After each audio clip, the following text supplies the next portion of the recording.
중국 하이난성의 한 면세점. 평일 낮인데도 명품 매장에 긴 줄이 있습니다. 하이난은 중국의 하와이로 불리는 곳으로 상점마다 관광객들이 북적입니다.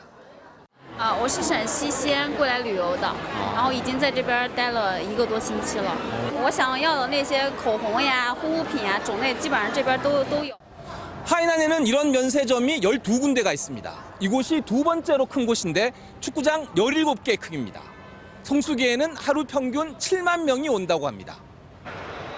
지난해 하이난성 면세품 매출은 전년 대비 25% 넘게 증가한 8조 3,700억 원으로 사상 최고치를 기록했습니다. 방문객도 675만 명으로 60% 늘었습니다. 说我们在疫情3年的话，在全球免税领域已经做到全球第1了。 제로 코로나 폐지로 관광객도 늘었지만 내수 진작을 위한 중국 당국의 공격적 지원 정책이 큰 영향을 미쳤습니다. 1인당 면세 한도를 10만 위안, 우리 돈 1,900만 원으로 늘리고 한 번 사면 6개월 동안 온라인으로 면세품을 추가 구매해 택배로 받을 수 있게 했습니다.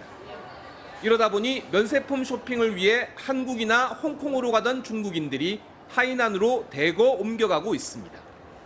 这个比较大，这个比韩国的东西更齐全一点吧。就是说，韩国的感觉好像要小一些。折扣的话，我觉得我们的折扣好像也更大一点。 중국과 달리 지난해 국내 면세점 전체 매출은 13조 7,500여억 원으로 전년 대비 20% 넘게 감소했습니다. 중국 면세점들은 자국민뿐만 아니라 외국 여행객들을 상대로도 공격적 마케팅을 펼치고 있어 고급화 등 한국 면세점만의 차별화된 전략이 필요하다는 지적이 나옵니다. 베이징에서 MBC 뉴스 이엔입니다. 중국 최대 공산품 도매 시장인 저장성의 이웃시장.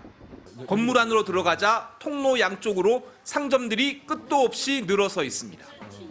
물놀이 용품 가격을 물어보자 믿기지 않는 답이 돌아옵니다. 물안경은 900원, 물놀이 튜브는 1,600원밖에 안 합니다. 전자제품은 어떨까? 드론이 4만 원, 휴대용 선풍기는 2,000원입니다. 这个是只能是这样的，这个是可以旋转的。 이유에 없으면 전 세계 어디에도 없는 것이라는 말이 있을 정도로 중국을 세계의 공장으로 만든 핵심 기지가 바로 이곳 이웃시장이었습니다. 이곳에는 이런 상가가 10만 개 정도 있는데 둘러보는 데만 적어도 일주일 정도가 걸린다고 합니다. 가장 큰 고객 중 하나는 우리나라 업체들.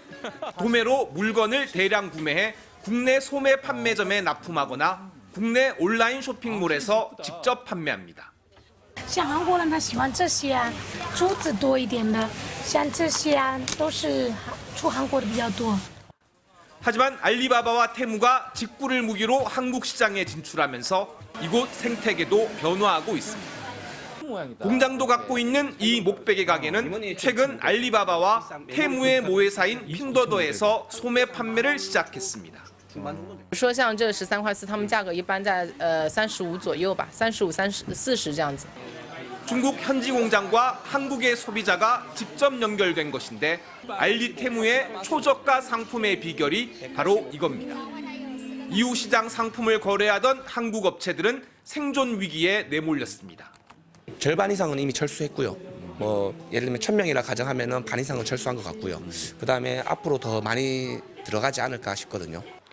한국 업체들은 역차별을 주장합니다.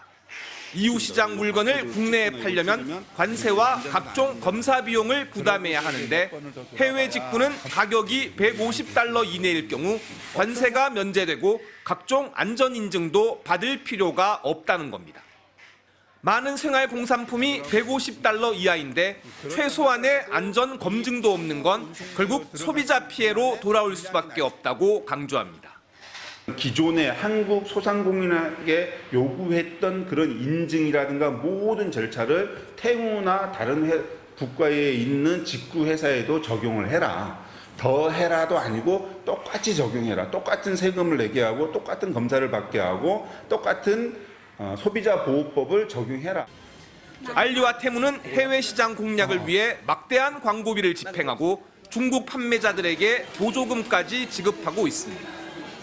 그러다 보니 이커머스 시장뿐만 아니라 중국 직구 제품들과 경쟁해야 하는 국내 중소기업들의 몰락을 우려하는 목소리도 나옵니다. 어떤 경쟁 업체를 좀 견제하기 위해서 또 앞서기 위해서 파격적인 마케팅을 하는 것이지, 어차피 이 사람들도 이익을 창출을 해야 되는데 매번 손해를 보면서까지 그렇게 할 수는 없지 않습니까? 그러면은 뭐 철수해야 되는데.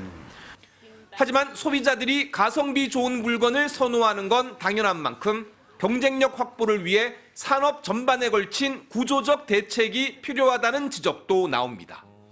특이한 기술, 특화라든가 이런 게 가미된 상품이 아니라면 중국 시장을 따라갈 수가 없죠. 아직도 중국에는 인건비가 10배 싼 곳이 많습니다. 베이징에서 MBC 뉴스 이혜인입니다.